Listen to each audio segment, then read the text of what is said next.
बिस्मिल्लाहिर्रहमानिर्रहीम। अस्सलाम वालेकुम स्टूडेंट्स। भाई मैट्रिक क्लास है, पाकिस्तानी स्टडीज़ की बुक है। आज हमारा चैप्टर नंबर 2 है भाई। बहुत लेंथी चैप्टर है ये और बच्चे बोर हो जाते हैं। आज इस चैप्टर को बिल्कुल तैयार होकर बैठ जाएं। मैं इसकी जल्दी से जो है एक्सप्लेनेशन दे देता हूं ताकि फिर आपको इसका जो पीडीएफ वर्क है वो आप काम कंप्लीट कर लीजिएगा। लेकिन बच्चे कहते हैं कि सर थोड़ा सा एक्सप्लेन कर दिया करें, तो मैं एक्सप्लेन कर रहा हूं भाई। सबसे पहले इसमें मेन हेडिंग है मेकिंग ऑफ पाकिस्तान। से तो आपको समझ में आ रहा है पाकिस्तान बनने की जो तहरीक थी उसके बारे में बताया जा रहा है। अगर आपको पाकिस्तान से ज़रा सी भी दिलचस्पी और लगाव है तो फिर तो आपको इसको चैप्टर पढ़ने में बड़ा मज़ा आएगा, क्योंकि इसमें पूरी पाकिस्तान बनने की हिस्ट्री है। तो इसमें सबसे पहला टॉपिक है revivalist movement in the sub continent. ये सेकंड चैप्टर लेंथी चैप्टर है, इसमें से क्वेश्चन आते हैं। और ये जो मैं पढ़ रहा हूँ पहला revivalist movement in the sub continent, Tehreek-e आया। ये 4 तहरीकें हैं, इसमें से एक तहरीक हर साल ज़रूर आती है। सबसे पहले जो तहरीक है वो मूवमेंट ऑफ शाह वलीउल्लाह है। ठीक है भाई, शाह वलीउल्लाह की जो मूवमेंट है, किस तरह वो 15 साल के थे। इनमें जो डेट ऑफ बर्थ है वो याद रखें 1703, और उनकी जो डेथ हुई 1762 1762, ये चीज़ याद रखने की है। फिर उन्होंने 15 साल की उम्र में जो है किस तरह जो है वो तमाम तालीमें मुकम्मल की, और 17 साल में मास्टर करके वो अपने कॉलेज के उस मदरसे के शेख बन गए। फिर जाट और मराठास के जो उनके साथ प्रॉब्लम्स थी वो उन्होंने जो खतूत लिखे, जो बड़े बड़े थे, एम्पायर थे उस टाइम, बादशाह थे शाह, जैसे निज़ाम हैदराबाद, दक्कन, रोहिला, सरदार, हाफिजुल मुल्क वगैरह, ये इसमें डिस्कस है। फिर उन्होंने अफ़गानिस्तान के शाह अब्दाली को ख़त लिखा था, जिसकी वजह से 1761 में मराठा और ये पानीपत की जंग हुई थी मराठास के साथ। ठीक है, फिर इनका जो अच्छा वर्क है भाई, उन्होंने पर्शियन में ट्रांसलेट किया होली कुरान को, इनके बेटों ने बाद में उर्दू में भी कर दिया। फिर इन्होंने फ़िक़्ह और तफसीर पर जो है वो किताब लिखी। इनकी सबसे मशहूर किताब हज्जतुल बलाग है। फिर सेकंड मूवमेंट है सैयद अहमद शहीद बरेलवी की। अच्छा, जो पहली तहरीक है इसमें इन्होंने कोई लड़ाई नहीं की, यानी इनकी तहरीक जो थी वो तहरीक मुजाहिदीन वाली नहीं थी शाह वलीउल्लाह साहब की। उन्होंने अपना स्पिरिचुअल काम किया, यानी पढ़ाई के ज़रिए और अपनी जिसको कहते हैं तबलीग के ज़रिए। लेकिन सैयद अहमद शहीद बरेलवी की तहरीक थोड़ी सी अलग है, क्योंकि इन्होंने जिहाद का जो है काम लिया और इन्होंने ख़ुद भी फ़ाइट की और अपने साथ लोगों को भी फ़ाइट करवाई, यानी जिहाद के लिए तैयार किया। इनका सबसे जो मेन इनकी तहरीक का नाम भी है तहरीक मुजाहिदीन, ये आपने याद रखनी है इसमें चीज़। ठीक है, फिर इनकी तहरीक मुजाहिदीन के जो हैं 5 असूल थे जो इन्होंने यहाँ पे वज़ा किए। ऑब्जेक्टिव्स थे, यानी प्रीच वन सफ़ल्ला, अल्लाह की वादानियत, टीचिंग ऑफ इस्लाम को दोबारा से ज़िंदा करना, और तमाम जो मुल्क के अंदर काम हो रहे हैं वो इस्लामी का असूलों के मुताबिक होने चाहिए। मुसलमानों को जो है ऐसी वैल्यूज़ से बचाया जाए जो कि गैर शरई हैं, गैर इस्लामी हैं। और इस तरह इन्होंने जिहाद को फ़र्ज़ करार दिया कि दुश्मन फ़ोर्सों से, दुश्मन शैतानी फ़ोर्सेस से जब तक जिहाद नहीं करेंगे हम नहीं मतलब जीत सकते। फिर इनकी जो आखिरी वॉर थी कश्मीर में, उसके बारे में बताया गया किस तरह इनके साथ 80,000 मुजाहिदीन थे और वहाँ जो है सिर्फ 300 मुजाहिदीन बचे थे इस जंग में। सिखों के साथ इनकी ज़्यादातर जंगें हुई थी और इनका इंतकाल 1831 में हुआ, जबकि इनकी जो पैदाइश है वो 1786 की है, ये याद रखना। फिर फ़राइज़ी मूवमेंट, हाजी शरीयतुल्लाह साहब नाम याद रखने हैं। ये 1761 में फ़रीदपुर बंगाल में पैदा हुए और इन्होंने ज़्यादा 20 साल जो है वो बाहर सऊदीया में गुजारे। फिर ये वापस आए, इन्होंने फिर फ़राइज़ के नाम से, ओब्लिगेशन इसके नाम से ही इन्होंने एक फ़राइज़ी मूवमेंट स्टार्ट की। और ये इन्होंने किस तरह से मुसलमानों को जो है हिंदुओं के तसल्लुत से आज़ाद करवाया। 1840 में इनका इंतकाल हुआ। इसके बाद इनके बेटे दूदू मियाँ ने इस फ़राइज़ी मूवमेंट को आगे चलाया। ठीक है, ये चौथी तहरीक थी अलीगढ़ मूवमेंट। अलीगढ़ मूवमेंट आप सब जानते हैं, सर सैयद अहमद ख़ान साहब की है, बहुत अहम मूवमेंट है, सब जानते हैं आप। तो इसमें जो है अलीगढ़ मूवमेंट को थोड़ा सा लंबा कर दिया गया, क्योंकि इसमें उनकी तमाम अलीगढ़ मूवमेंट की जो है ऑब्जेक्टिव्स बताए गए हेडिंग्स के साथ। Journal awareness, establishment, goodwill British. अब सर सैयद अहमद ख़ान साहब ने क्या देखा? सर सैयद अहमद ख़ान साहब ने देखा 1857 में जब एक जंग आज़ादी हुई थी। देखें, ये बच्चे जो हैं ये जंग आज़ादी पाकिस्तानी जंग आज़ादी समझते हैं, उसका पाकिस्तानी जंग आज़ादी से कोई लेना देना नहीं है। ये 100 साल पहले 190 साल पहले 1857 में लड़ी गई थी भाई। ये हिंदुओं और मुसलमानों ने मिलकर अंग्रेज़ों के ख़िलाफ़ लड़ी थी। कुछ इशू आ गए थे बुलेट्स के, उस बुलेट में जो है सूअर की चर्बी इस्तेमाल की गई थी, और उस चर्बी यानी बुलेट को इस्तेमाल करने से पहले मुंह पर लेकर उसके जो है ना खींचना पड़ता था, कुछ करना पड़ता था। अब आपको पता है सूअर जो है मुसलमानों के लिए भी और हिंदू दोनों के लिए ही उनके मज़हब में ये जायज़ नहीं था, तो इस वजह से इन्होंने ये जंग लड़ी थी। लेकिन जब जंग हार गए तो हिंदुओं ने क्या कहा कि ये जंग हमने नहीं लड़ी थी, हमें तो मुसलमानों ने उकसाया था। तो वो हिंदुओं के साथ मिल गए और मुसलमान और तरह अबतर हालत में आ गए 1857 की जंग आज़ादी के बाद। उस वक्त सर सैयद अहमद ख़ान साहब का जो तहरीक थी वो बहुत काम आई। उन्होंने अंग्रेज़ों के साथ दोस्ताना ताल्लुकात मुसलमानों के कायम करवाए। उन्होंने एक पम्फलेट भी छापा जिसमें ये बताया कि ये रिवॉल्ट जो थे 1857 की जंग आज़ादी के क्या क्या थे, और इसमें हमारे सिर्फ मुसलमानों की कोई गलती नहीं थी। तमाम तरीके बताए गए।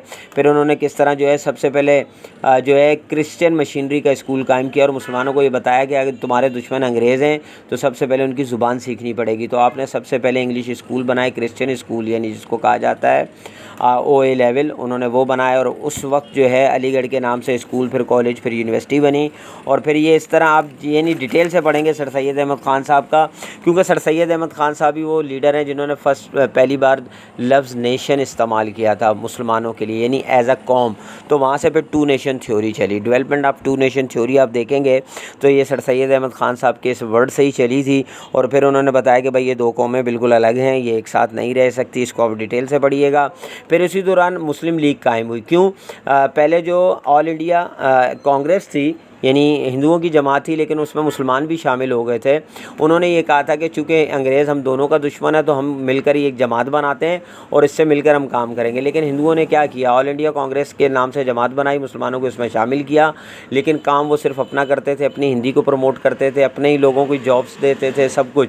तो इस चीज़ को सर सैयद अहमद ख़ान साहब ने रियलाइज़ किया और उन्होंने मुसलमानों को इस जमात से निकलने का बोला और ये भी कह दिया कि जब तक मैं ना कहूँ किसी सियासी पार्टी में हिस्सा नहीं लेना। फिर क्या हुआ, ऑल इंडिया मुस्लिम लीग के नाम से हमारी मुसलमानों की जमात बनी 1906 में। ठीक है, ये डेट आपने याद रखनी है, बहुत पूछा जाता है। और इसके बाद जो है इसके भी मुस्लिम लीग के भी कुछ ऑब्जेक्टिव्स थे, वो आप पढ़ लीजिएगा, देख लीजिएगा। फिर इसी दौरान क्या हुआ, कायद-ए-आज़म मोहम्मद अली जिन्ना साहब के 14 पॉइंट्स। भाई ये सवाल हर साल आता है, ये लिख कर ले लें, ये सवाल ज़रूर आएगा, चाहे शॉर्ट में आए चाहे लॉन्ग में आए। शॉर्ट में आएगा तो 4 पॉइंट्स और लॉन्ग में आएगा तो 10 पॉइंट्स। तो ये 14 पॉइंट्स आपने याद करने हैं। ये कायद-ए-आज़म ने 14 पॉइंट्स दिए थे नेहरू रिपोर्ट के बाद, जबकि नेहरू साहब ने 1928 में एक रिपोर्ट थी, पहले वो मान गए थे मुसलमानों की जो चीज़ें थी। 1916 में ना एक लखनऊ पैक्ट हुआ था 1916 में, तो वो इसको मान गए थे जो कायद-ए-आज़म साहब ने उसमें शराइत रखी थी। लेकिन जब 1928 में नेहरू रिपोर्ट आई तो उन्होंने 1916 वाले लखनऊ पैक्ट को फाड़ कर फेंक दिया। तो इस पर कायद-ए-आज़म मुसलमानों को बहुत गुस्सा हुआ। फिर कायद-ए-आज़म साहब ने इसके अगेंस्ट अपने 14 पॉइंट्स निकाले। ठीक है, ये बहुत ज़रूरी है भाई। उसके बाद इलाहाबाद एड्रेस, इल्लामा इकबाल का साहब का एक ही एड्रेस है 1930 का, बहुत अहम एड्रेस है। इसकी डेट और शहर इलाहाबाद याद रखिएगा। ठीक है, फिर 1935 में आप सबको पता है सूबा सिंध को बम्बई से अलहदा किया गया। ये आप सिंधी में भी पढ़ रहे हैं और PST में भी, तो ये भी आपने याद रखना है, उसके बारे में पढ़ेंगे। फिर पाकिस्तान मूवमेंट चली जिसको हम कहते हैं लाहौर रेजोल्यूशन 1940, जो आज भी हम मनाते हैं 23 मार्च। अच्छा, ये बात मैं समझाता चलूँ कि ये लाहौर रेजोल्यूशन है, ठीक है, 23 मार्च 1940 वाली, जिसको हम आज भी मनाते हैं। तो ये रेजोल्यूशन पास हुई थी। मिंटो पार्क था जो आजकल लाहौर हमारा मीनार पाकिस्तान वाला पार्क है, वहाँ पे ये तमाम मुसलमान जो बड़े कायदीन थे उन्होंने इसको मंजूर किया था। ठीक हो गया। और उसमें फिर कॉन्स्टिट्यूशनल प्रपोजल दिए गए। फिर एक शिमला कॉन्फ्रेंस हुई 1945 में, ठीक है, जो दूसरी जंग अज़ीम के बाद हुई थी। और इसमें भी जो है लेकिन जो अंग्रेज़ जो लॉर्ड वेवल थे वो आए थे, वाइसराय ऑफ इंडिया, लेकिन इसमें भी कोई सेटलमेंट ना हो सका था। फिर इलेक्शन हुए 1945-46 में, उसमें भी बताया गया कि किस तरह मुसलमानों ने जो है वो अपनी सीटें जीती, ये इसमें डिटेल है। फिर 3 जून प्लान है लॉर्ड माउंटबेटन का, ये लास्ट वाइसराय था और ये 1947 में ही दिया गया था 3 जून प्लान। इस प्लान के तहत जो है पाकिस्तान और हिंदुस्तान का बंटवारा हुआ था और इस प्लान के तहत ये सब तय हो गया था कि ये किस किस दिन जो है पाकिस्तान और हिंदुस्तान अलग होंगे। ठीक है, यही 3 जून प्लान जो है ये पाकिस्तान की बुनियाद बना, जैसे 23 मार्च था। फिर एक इंडियन इंडिपेंडेंस बिल 1947 में पेश किया गया, ठीक है, 16 जुलाई 1947 को। फिर एक रेड क्लिफ अवार्ड है, ये वो अवार्ड है जिसमें भाई बाउंड्री तय की गई थी कि पाकिस्तान और हिंदुस्तान में कौन कौन से इलाके शामिल होंगे और उनकी क्या क्या बाउंड्री होगी, इसके बारे में आप ज़रूर पढ़ लीजिएगा। फिर आखिर में पाकिस्तान जब बन गया तो ये बताया गया कि चूँकि पाकिस्तान के मेन जो सूबे वही बने जहाँ पे अक्सरियत मुसलमानों की ज़्यादा थी, तो पंजाब, सिंध, बलूचिस्तान और खैबर पख्तूनख्वा, यहाँ पर जो पाकिस्तान बनने के लिए तहरीकें चलाई गई मुस्लिम लीग के अंडर में, वो तहरीकों के बारे में कौन ख़ास लीडर था और उनके बारे में लिखना है, और कब कब तहरीकें इन इलाकों में चली आपने इसमें ये बताना है। फिर 14 अगस्त 1947 को जो है वो पाकिस्तान बन गया, किस तरह बना, 27 रमज़ान, ये सारी थोड़ी सी डिटेल इसमें दी है, आप सबको पता है। उसके बाद एक टॉपिक है responsibility of citizen of an ideological state. जो हम नज़रियाई रियासत में हम लोग रहते हैं तो हमारी क्या क्या ज़िम्मेदारियाँ हैं, तो भाई ये हमें इसमें पॉइंट दिए हुए हैं, तकरीबन 10 पॉइंट्स हैं, आपने इनको पढ़ना है। फिर कायद-ए-आज़म साहब 11 में first governor general of Pakistan, तो यहाँ पे फर्स्ट गवर्नर जनरल नहीं है, यहाँ हेडिंग आएगी करैक्टर ऑफ कायद-ए-आज़म साहब, ठीक है। तो ये करैक्टर ऑफ कायद-ए-आज़म साहब दिए हुए हैं, 8 पॉइंट हैं, याद रखें इसको। 11 वाले को आपने लिखना है कायद-ए-आज़म करैक्टर्स, ठीक है। ये 8 करैक्टर्स की लाइनें आपने इसमें पॉइंट लिखनी है। सेकंड में इनका है Quaid-e-Azam role as a governor general, तो फिर उन्होंने जब गवर्नर जनरल बने तो उन्होंने नेशनल इंटीग्रिटी की, सेटलमेंट ऑफ रिफ्यूजीज़ की बात की, फिर उन्होंने गवर्नमेंट ऑफिसर से खिताब किया। ये सब इस तरह आप करेंगे तो आपका चैप्टर कंप्लीट हो जाएगा। जल्दी से मैंने इसीलिए बता दिया कि इसमें इसी तरह 10 सवालात हैं, ये मैं पहले करवा भी चुका हूँ, MCQs भी करवा चुका हूँ, लेकिन मैंने इसमें नोट्स का PDF जो है वो ऐड कर दिया है, शॉर्ट भी हैं, लॉन्ग भी हैं, लेकिन इसमें से एक सवाल हर साल आता है, मैंने बता दिया कायद-ए-आज़म के 14 पॉइंट्स, और हर साल एक सवाल आता है जिसमें से रिवॉल्यूशनरी मूवमेंट में से चारों में से कोई एक तहरीक आती है। शाह वलीउल्लाह और सर सैयद अहमद ख़ान साहब की इनकी ज़्यादातर आती है, तो ये आपने क्वेश्चन देख लेने हैं और इनको समझ लेना है। टू नेशन जो है थ्योरी वो 1-2 साल बाद आती रहती है, तो चूँकि ये सेकंड चैप्टर बहुत लेंदी भी है, इसमें बहुत सारा मटेरियल भी है, और जल्दी से मैंने आपको ये तमाम चीज़ें इसमें क्लियर कर दी, बता दिया। अगर कोई चीज़ मिसिंग हो, कोई चीज़ समझ में ना आई तो कमेंट ज़रूर कीजिएगा। इंशाल्लाह नेक्स्ट वीडियो में मिलते हैं, जब तक के लिए इजाज़त दीजिए, अल्लाह हाफ़िज़।